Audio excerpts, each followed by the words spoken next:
안녕하세요. 오늘 저희가 깊이 들여다볼 자료는 바로 우버의 2025년 1분기 실적입니다. 요즘 경쟁 뉴스 보면 좀 복잡한 얘기가 많은데, 우버가 올해 시작은 아주 강력하게 끊었다고 해요. 어떤 점들이 좀 눈에 띄는지, 또 앞으로 뭘 하려는 건지 그 핵심만 쏙쏙 뽑아서 같이 이야기 나눠보겠습니다. 특히 그 CEO, 다라 코스로샤이랑 CFO, 프라샨트 마헨드라 라자 발언 중심으로요. 그 자신감의 근거를 한번 파헤쳐보죠. 자, 그럼 역시 가장 궁금한 실적부터 봐야겠죠? 월간 활성 사용자, 이게 1억 7천만 명.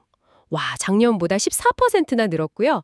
총 이용 건수도 보니까 18% 증가했어요. 총 예약액 증가율도 뭐 비슷하게 나왔는데 여기서 좀 중요한 건 이게 그냥 요금만 올린 게 아니라 사람들이 실제로 더 많이, 더 자주 쓰면서 만들어낸 건강한 성장이라는 거죠. 재무적으로도 보면 조정 EP다라고 하죠. 이게 19억 달러, 사상 최대치래요. 작년보다 무려 35%가 늘었어요. 잉여 현금 흐름도 23억 달러나 되고요. 진짜 탄탄해 보이는데요? 그렇죠. 이 숫자들은 그냥 뭐랄까 이번 분기 잘했다 이걸 넘어서요. 우버가 장기적으로 그 주식 가치를 높이려고 꾸준히 현금을 만들겠다는 그 전략 있잖아요. 그게 잘 먹히고 있다는 신호로 보입니다. 특히 저는 좀 흥미로웠던 게 그 보험 비용 상승세가 생각보다 꺾였다는 점.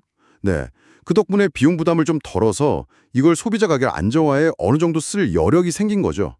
결과적으로 보면 이용 건수랑 예약액 증가율, 그 격차를 줄이는 데 도움이 됐고요. 그러니까 수익성도 잡고 성장도 놓치지 않으려는 아주 영리한 움직임이라고 봐야죠. 와, 보험 비용 둔화가 가격 안정화까지 이어질 수 있다니 그건 좀 흥미롭네요. 그럼 핵심 사업인 모빌리티 쪽은 어땠어요? 자율주행 얘기가 좀 있었던 것 같은데. 네, 맞아요. 모빌리티에서는 역시 자율주행, AV가 뜨거운 감자입니다. 지금 오스틴에서 웨이모, 그러니까 구글 쪽 자율주행 회사죠. 이 웨이모란 파트너십을 강화해서 차량 100대가 거의 뭐 쉴 새 없이 돌아간다고 해요. CEO 말이 평균 웨이모 차가 오스틴 운전자 99%보다 더 바쁘다. 이럴 정도니까요. 와, 99%보다요. 대단하네요. 네. 근데 웨이모만 있는 게 아니에요. 뭐 메이 모빌리티, 폭스바겐, 모멘타 여러 파트너랑 손잡고 미국, 유럽, 중동까지 막 넓히고 있어요. 이건 단순히 뭐 남의 기술을 쓰는 걸 넘어서 제 생각엔 우버가 미래 모빌리티의 어떤 플랫폼이 되겠다. 이런 큰 그림 같아요. 어떤 기술이 시장을 장악하던 우버는 그 위에서 서비스를 하겠다는 거죠. 플랫폼 전략이라 확실히 좀 똑똑한 접근인데요. 또 다른 주목할 만한 점은 없었을까요? 모빌리티 쪽에서요. 의외의 발견이 하나 있었는데 바로 저밀도 시장이요. 그러니까 교외 지역 같은 곳인데 여기서 성장세가 아주 무섭다는 겁니다. 현재 모빌리티 이용 건수의 한 20% 정도를 차지하는데 핵심 도시보다 더 빠르게 크고 있어요. 교외 지역이요. 그게 더 빠르다고요? 네. 이게 우버가 기존 시장 넘어서 새로운 성장 동력을 찾고 있다는 증거죠. 물론 뭐 아직 초기 투자 단계니까 당장 큰 수익을 내긴 좀 어렵겠지만요. 장기적으로는 핵심 도시 수준의 수익성을 목표로 잡고 수백 개 신규 도시에 진출할 계획이라고 밝혔습니다. 비용 쪽에서는 아까 말한 보험 비용 안정화도 있고 또 조지아주 같은 곳에서 불합리한 소송 막으려고 법 개정 노력도 하고 있거든요. 이게 잘 되면 장기적으로 비용 구조 개선에 꽤 도움이 될 겁니다. 교외 지역 성장이 핵심 도시보다 빠르다는 건 진짜 좀 놀라운데요. 그럼 딜리버리 사업은 어때요? 여기도 성장이 만만치 않다고 들었는데. 네, 딜리버리 쪽 마진 개선이 진짜 눈에 띄더라고요. 수익성이 3.7%까지 올라왔는데 작년보다 0.7%포인트나 높아진 거예요. 특히 1분기에 새로 늘어난 예약액에서 번 이익률, 그 증분 마진이라고 하죠. 그게 9%에 달한다고 하니까 와, 효율성이 엄청 좋아진 거죠. 그렇죠. 그 비결이 뭔가 봤더니 광고 수익 내고 또 규모의 경제로 운영 비용 줄이고 뭐 그런 거라고 하고요. 더 놀라운 건 그 식료품이나 소매 배달 같은 신규 사업들 있잖아요. 이게 이제 손익분기점을 넘어서 이익을 내기 시작했다는 점이에요. 네, 맞아요. 소비자 입장에서는 멤버십 혜택 강화나 식당 자체 할인 같은 게 늘어나는 것도 긍정적이고요. 맞습니다. 딜리버리 수익성 개선은 정말 인상적이죠.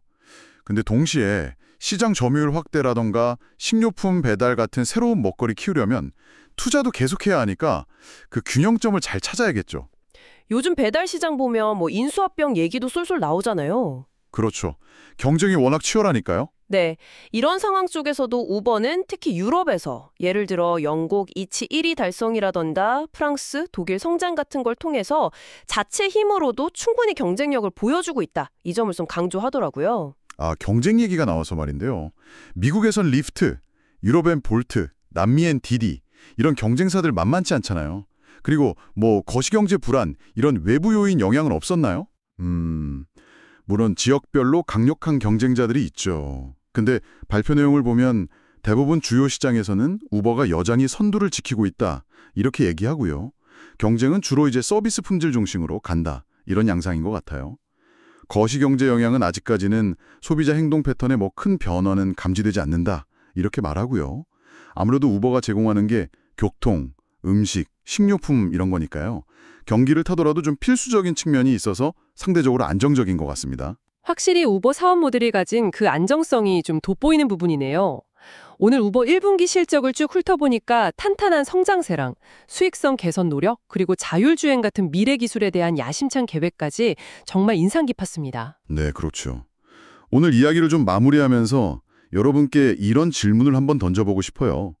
우버는 앞으로 자율주행 기술을 매끄럽게 통합해야 하고 또 전 세계적으로 경쟁은 점점 심해지는데 소비자가 납득할 만한 합리적인 가격도 유지해야 하잖아요. 이게 참 복잡한 과제인데 과연 이런 도전들을 잘 헤쳐나가면서 지금 같은 성장과 수익성 개선 흐름을 계속 이어갈 수 있을까?